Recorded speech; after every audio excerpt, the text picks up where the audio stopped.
René Guénon, Le théosophisme, histoire d'une pseudo-religion. Chapitre 21, L'anthroposophie de Rudolf Steiner.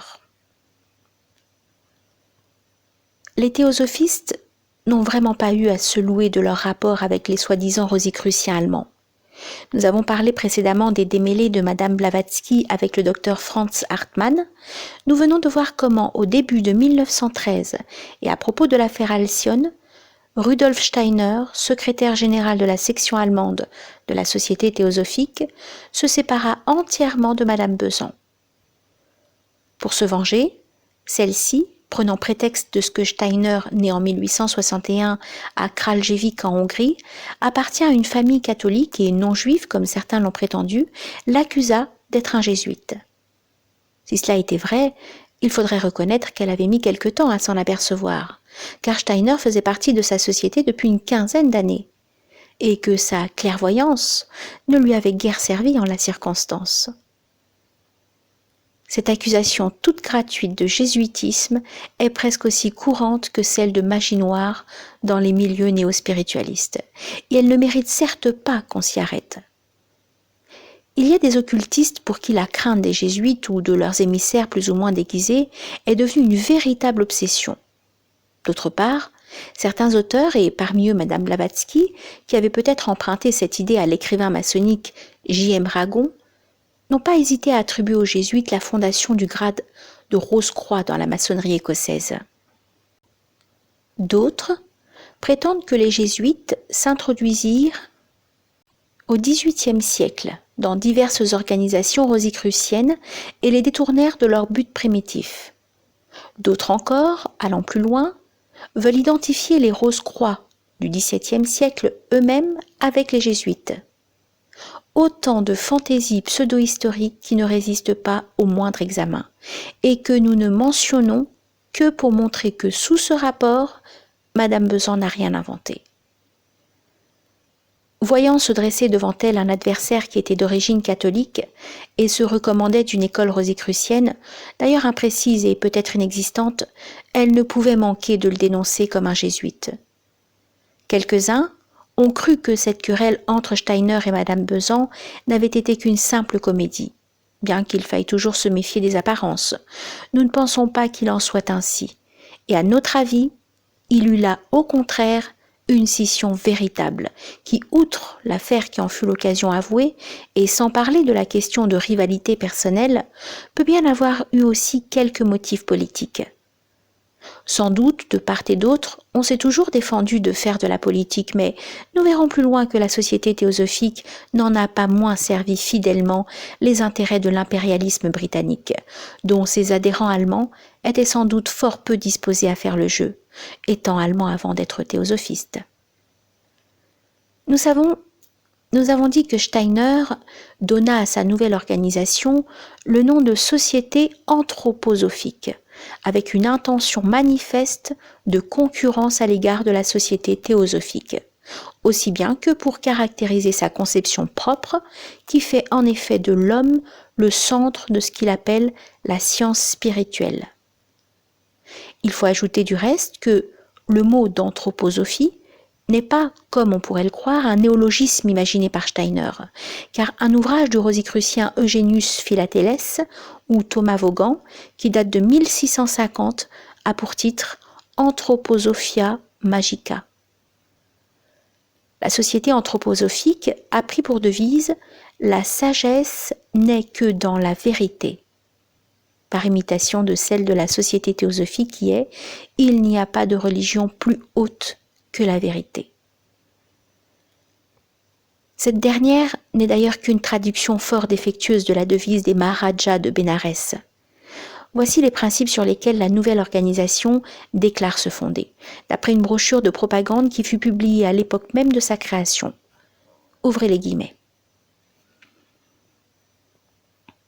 Pour se former une vie satisfaisante et saine, la nature humaine a besoin de connaître et de cultiver sa propre essence suprasensible et l'essence suprasensible du monde extérieur à l'homme. Les investigations naturelles de la science moderne ne peuvent pas conduire à un tel but, bien qu'appelées à rendre d'inestimables services dans les limites de leurs tâches et de leur domaine. La société anthroposophique va poursuivre ce but par l'encouragement des recherches sérieuses et vraies dirigées vers le suprasensible et par l'entretien de l'influence que ces recherches exercent sur la conduite de la vie humaine. Une investigation vraie de l'esprit et l'état d'âme qui en résulte doivent donner à la société anthroposophique son caractère, dont l'expression peut se résumer dans les principes directeurs suivants. Premièrement, une collaboration fraternelle peut s'établir au sein de la société entre tous les hommes acceptant comme base de cette collaboration affectueuse un fond spirituel commun à toutes les âmes, quelle que soit la diversité de leur foi, de leur nationalité, de leur rang, de leur sexe, etc. Deuxièmement, l'investigation des réalités suprasensibles cachées derrière toutes les perceptions de nos sens s'unira au souci de propager une science spirituelle véritable. Troisièmement, le troisième objet de ces études sera la pénétration du noyau de vérité que renferment les multiples conceptions de la vie et de l'univers chez les différents peuples à travers les âges. Fermez les guillemets.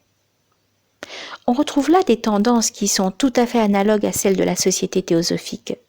D'une part, l'idée de fraternité universelle et le moralisme qui s'y rattache plus ou moins étroitement, car la société anthroposophique s'orientera vers un idéal de coopération humaine et n'atteindra son but spirituel que si ses membres se consacrent à un idéal de vie qui peut servir d'idéal universel à la conduite de la vie humaine.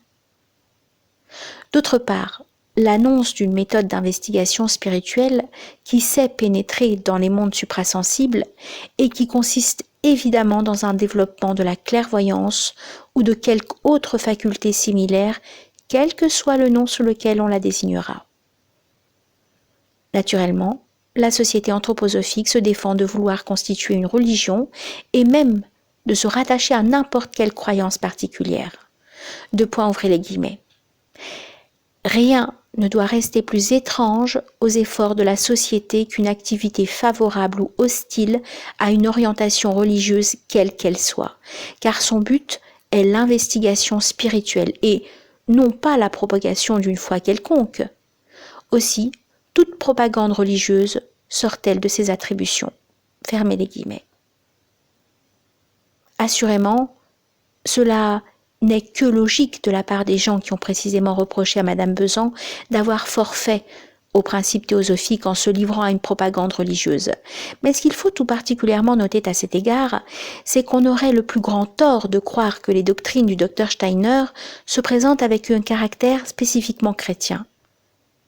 Ouvrez les guillemets. L'investigateur spirituel qui contemple les plus nobles créations du génie humain au cours de son développement ou qui approfondit les conceptions philosophiques ou les dogmes de tous les peuples et de tous les temps, ne s'attachera pas à la valeur même de ces dogmes ou de ces idées. Il les considérera comme une expression de l'effort humain, tendant vers la solution des grands problèmes spirituels intéressant l'humanité. Ainsi, une désignation empruntée à une confession particulière ne saurait-elle énoncer le caractère fondamental de la société. Fermez les guillemets. Ainsi, les religions sont mises ici sur le même rang que les simples conceptions philosophiques et traitées comme des faits purement humains, ce qui est bien un point de vue anthroposophique ou même anthropologique. Mais poursuivons. Ouvrez les guillemets. Si, par exemple, l'impulsion imprimée à l'évolution humaine par la personnalité du Christ est étudiée au cours des investigations de la science spirituelle, cette étude ne procédera pas des données d'une confession religieuse. Le résultat obtenu pourra être accueilli par le croyant d'une confession quelconque au même titre qu'un fidèle de la religion hindoue ou du bouddhisme se familiariserait avec l'astronomie de Copernic, qui ne fait pas davantage partie de ces documents religieux. Cette impulsion attribuée au Christ est le résultat exclusif d'investigations. Elle est présentée de façon à pouvoir être admise par les croyants de toute religion et non pas seulement par les fidèles chrétiens à l'exclusion des autres. Fermez les guillemets. La comparaison avec l'astronomie du Copernic est vraiment une trouvaille admirable. Sans doute, il ne s'agit là que d'une exposition toute extérieure où il n'est aucunement fait mention du rosicrucianisme et où, par une discrétion plutôt excessive, le nom de Steiner ne figure même pas, puisqu'on dit seulement que la Société anthroposophique a à sa tête un comité fondateur, composé du Dr Karl Unger, de Mademoiselle Marie von Sievers et de M. Michel Bauer, et ayant son siège provisoire à Berlin. Pour connaître un peu le fond de la pensée de Steiner, c'est plutôt à ses ouvrages qu'il faut s'adresser. Et l'on voit alors que, si sa doctrine peut, sous certains aspects, être regardée comme une sorte de christianisme ésotérique, c'est encore dans un sens qui ne diffère pas très sensiblement de ce que l'on rencontre sous ce nom chez les autres théosophistes. En voici un exemple. Ouvrez les guillemets. Le disciple, par la force de son initiation, se trouve initié au mystère auguste qui est uni au nom du Christ. Le Christ se montre à lui comme le grand idéal terrestre. Lorsque l'intuition a ainsi reconnu le Christ dans le monde spirituel, le disciple comprend le fait historique qui s'est passé sur la terre au cours de la période gréco-latine et comment le grand être solaire, que nous appelons le Christ, est alors intervenu dans l'évolution. C'est pour le disciple une expérience personnelle que la connaissance de ce fait. Fermez les guillemets. Ici, il n'est pas question du bodhisattva, car la façade simili-orientale du théosophisme a disparu. Mais le grand être solaire dont il s'agit est vraisemblablement identique au logos de notre système, tel que Madame Blavatsky le conçut d'après ce qu'elle crut comprendre du néoplatonisme, et tel que le conçoivent encore ses successeurs, qui en font le chef suprême des 7 logoi planétaires, et par eux, de la hiérarchie des puissants adeptes, qui s'élèvent jusqu'à la divinité elle-même. Fermez les guillemets.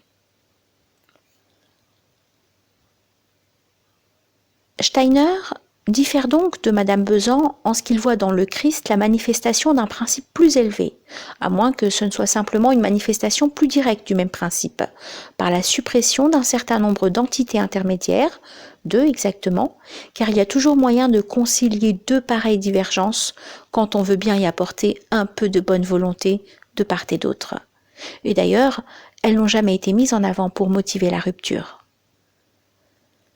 À propos de l'ouvrage de Steiner, auquel nous avons emprunté la citation précédente, il convient de faire une remarque assez curieuse. Ce livre, intitulé « La science occulte », fut publié à Leipzig en 1910. Or, l'année précédente, il avait paru à Seattle, à Washington, un autre ouvrage ayant pour titre « The Rosicrucian Cosmo Conception » par Marx Heindel, dans lequel étaient exposées des théories tout à fait semblables dans leur ensemble. On pourrait donc, au premier abord, penser que Steiner, qui ne donne aucune explication de l'identité de ses affirmations avec celle de Heindel, a fait des emprunts à celui-ci. Mais d'autre part, comme Heindel a dédié un livre à Steiner lui-même, il est permis de supposer qu'il a au contraire tirer ses idées des enseignements de ce dernier avant qu'il n'ait été rendu public, à moins pourtant que tous deux n'aient simplement puisé à une source commune. En tout cas, la différence la plus appréciable qu'il y ait entre toutes questions de forme mise à part, c'est que Heindel n'hésite pas à attribuer nettement ses conceptions à la tradition rosicrucienne, tandis que Steiner se contente le plus souvent de parler au nom de la science occulte, d'une façon extrêmement générale et vague, ce qui, du reste, est peut-être plus prudent. En effet, il n'est pas bien difficile de s'apercevoir que la plus grande partie des enseignements de Heindel, aussi bien que ceux de Steiner, est tirée directement de la doctrine secrète, avec quelques modifications qui ne portent guère que sur les détails, mais en écartant avec soin tous les termes d'apparence orientale.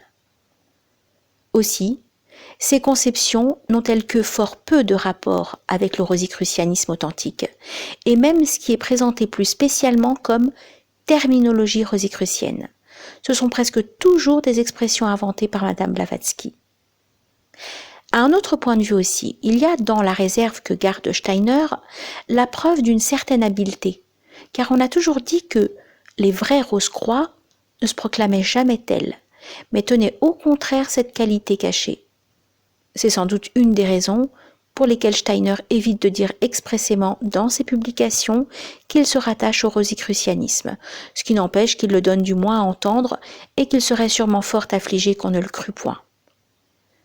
Nous ajouterons qu'il a dû se produire assez rapidement une scission entre Steiner et Handel, car la dédicace de The Rosicrucian Cosmoconception a disparu dans les éditions plus récentes, et Handel, qui a constitué de son côté une Rosicrucian Fellowship, ayant son siège à Oceanside, en Californie, a écrit dans un autre ouvrage, publié en 1916, que le premier messager qui avait été choisi et instruit par les frères de la Rose-Croix pour répandre leur enseignement, échoua dans certaines épreuves, de sorte qu'il fallut en chercher un second, qui n'est autre que Handel lui-même. Et bien que le premier ne soit pas nommé, il est certain que c'est de Steiner qu'il s'agit. En ce qui concerne l'organisation de la société anthroposophique, voici quelques renseignements que nous trouvons dans la brochure dont nous avons déjà cité des extraits. Ouvrez les guillemets. Le travail de la société s'organisera par groupes libres pouvant se former de façon indépendante dans tous les pays ou en tout lieu. Ces groupes pourront rester séparés ou se réunir, former des sociétés entre eux ou des associations plus libres, s'inspirant uniquement des conditions dictées par les circonstances de leur milieu. La société anthroposophique, dans ses visées réelles, n'est nullement une société au sens s'attachant d'habitude à ce mot. Le lien unissant les membres ne consiste pas en une organisation issue d'un règlement ou en tout autre cadre extérieur. Fermez les guillemets. Il y a dans cette dernière phrase une idée qui pourrait être intéressante, d'autant plus que, effectivement, les vrais Rose-Croix n'ont jamais constitué de société. Mais si le mot de société est impropre, pourquoi donc s'en servir? Et cela dans le titre même de l'organisation dont il s'agit? Ouvrez les guillemets. Seule la culture de la science spirituelle, au sens idéal, consacrée par l'exposé qui précède, confère au titre de membre sa physionomie intégrale et véritable. Ce titre, toutefois, entraîne certains droits, comme par exemple l'accès de certains écrits de sciences spirituelles réservés aux seuls membres, et d'autres prérogatives de ce genre. Au point de vue extérieur, le lien de la société anthroposophique ne différera ainsi en rien de ce qu'il serait par exemple au sein d'une société anthropologique ou d'une autre similaire. Fermez les guillemets. Cela suppose évidemment qu'il existe, au point de vue intérieur, un lien d'une autre nature, mais sur lequel on ne s'explique pas. Nous devons donc retrouver ici l'équivalent de la division de la société théosophique en sections exotériques et sections ésotériques. En effet, les enseignements que l'on dit être réservés aux membres ne sont pas donnés à tous ceux-ci indistinctement, ou du moins, ils ne le sont qu'en partie. Il y a dans la société anthroposophique une autre organisation, déjà formée antérieurement par Steiner, et qui en constitue maintenant le cercle intérieur.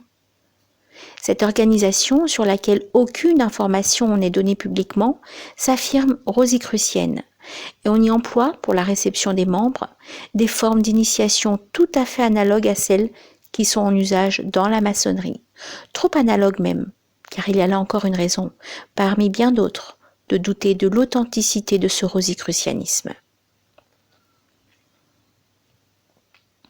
Nous ne pouvons que rappeler à ce propos ce que nous avons dit précédemment.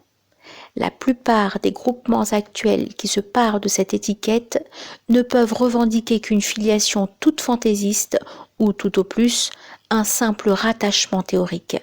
C'est là, si l'on veut, un rosicrucianisme d'intention, Mais nous ne pensons pas qu'on puisse y voir autre chose, à moins qu'on ne prétende que l'emploi de certains symboles, indépendamment de toute autre considération et même du sens qu'on y attache, est suffisant pour constituer un lien effectif. Bien entendu, nous en dirons autant à plus forte raison pour ce qui est d'un rattachement supposé aux mystères antiques, dont il est fréquemment question dans les ouvrages de Steiner.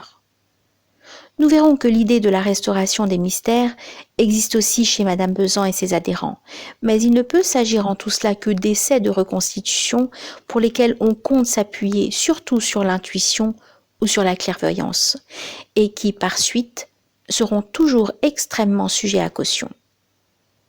Quoi qu'il en soit, on peut maintenant voir comment, dans la société anthroposophique, la très large autonomie qui est promise aux divers groupes extérieurs ne compromet pas l'unité de direction.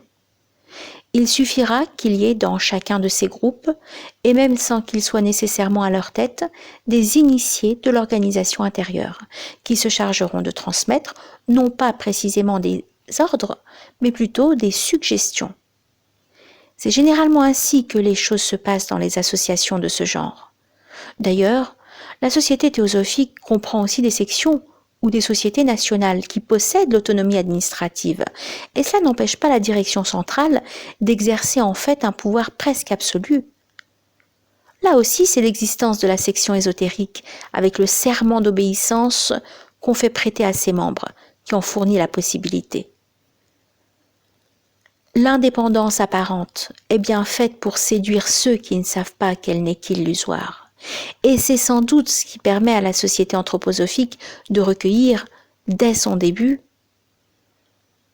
des adhésions plus ou moins nombreuses dans presque tous les pays.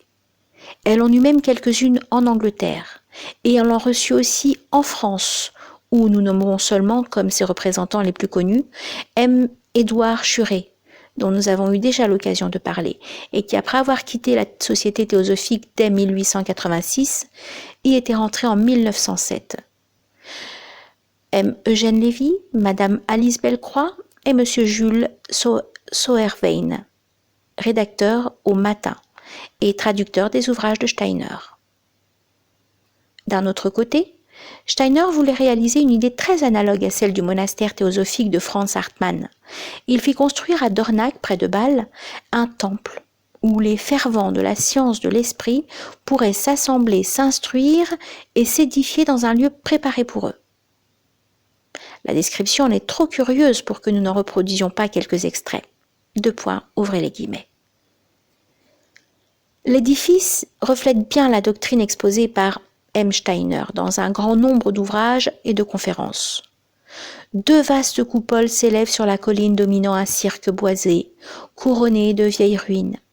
Une des coupoles, plus grande que l'autre, symbolise l'univers, avec ses harmonies et les stades successifs de son évolution.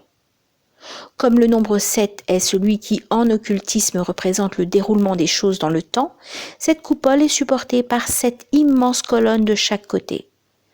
Les colonnes sont en forme de pentagramme, constituées par des triangles qui s'emboîtent les uns dans les autres. Au-dessus de chaque colonne, un chapiteau orné, représenté par une des formes planétaires de notre monde. La petite coupole est pour ainsi dire engagée dans la grande dont elle est issue. Sous cette coupole règne le nombre 12, celui de l'espace. 12 colonnes symbolisent les 12 influences zodiacales qui descendent sur le microcosme ou monde de l'être humain, tandis que, tout autour de l'édifice, des vitraux, dessinés par M. Steiner lui-même, peignent sous des couleurs sensibles les étapes du progrès de l'âme. M. Rudolf Steiner pense qu'un édifice où l'on doit étudier les forces de la nature doit dans toutes ses parties exprimer l'effort incessant, la métamorphose constante qui marque le progrès de l'univers. Fermez les guillemets. Pour subvenir aux frais de la construction, qui devait s'élever à 3 millions, il avait été constitué une association immobilière appelée Société de Saint-Jean, par allusion aux anciennes confréries de maçons opératifs. Le temple devait être achevé vers la fin de 1914, mais la guerre eut pour effet d'interrompre les travaux ou tout au moins de les retarder. Et ce n'est qu'en 1920, croyons-nous, que l'édifice put enfin être inauguré. Il contient, entre autres choses, un théâtre où l'on doit jouer des drames ésotériques de mesdames Steiner, messieurs Steiner et Schuré. Ajoutons que le docteur Steiner exerce une influence de plus en plus grande sur ses disciples et que ceux-ci, qui étaient déjà plus de 4000 en 1914 et parmi lesquels il y a beaucoup de femmes, ont pour lui une admiration et une vénération égales à celle que les théosophistes orthodoxes, si l'on peut employer ce mot en pareil cas, professent à l'égard de Madame Besan.